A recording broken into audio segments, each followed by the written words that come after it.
In this last video here for chapter 10, I want to talk about reading IV bags. So IV bags are used when we have to give intravenous infusions or when we're giving something through the vein.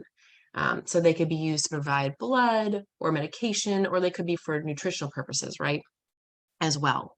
And what happens is IV bags are made from plastic, and they do come in different sizes as well, and they would be labeled. So this one would be labeled a 500 milliliter bag. So that's just one example.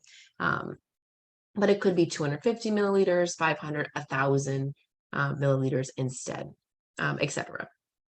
Now, when reading an IV bag, you want to notice that you almost read it upside down, right? Because if you're giving an IV bag, then it's usually hanging. You can see that there's a little opening right here. So we'd hang it, and it hangs this way. So the liquid pools towards the bottom of the bag. So that's why it's written upside down. And then what happens here is you kind of read from the top down. So notice that this top part is empty.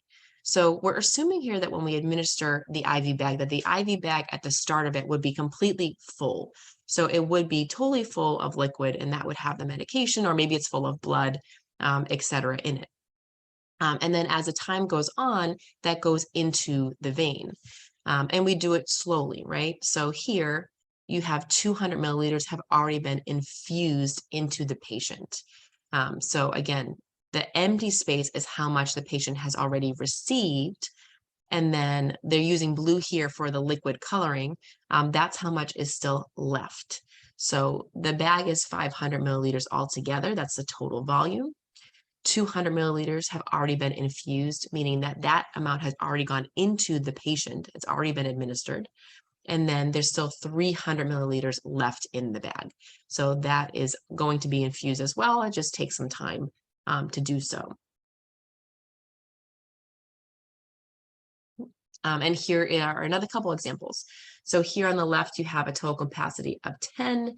They don't really have units here, which is unfortunate, but let's pretend it's milliliters. And again, notice that you have 0 at the top, and then you're counting up. So you're counting backwards here. So in this case, there's 2 units that have already been infused, right? Because that's the space that's empty. So this part has already gone into the patient. And then if we do 10 minus 2, we can see that there are 8 units left. And then over here, you have a bag that's almost empty.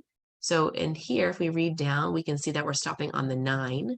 So 9 units have already been infused, meaning that the 9 units have already gone into the patient. This was a 10-unit bag. So 10 minus 9 would be 1. So there's still 1 more unit that needs to be infused here.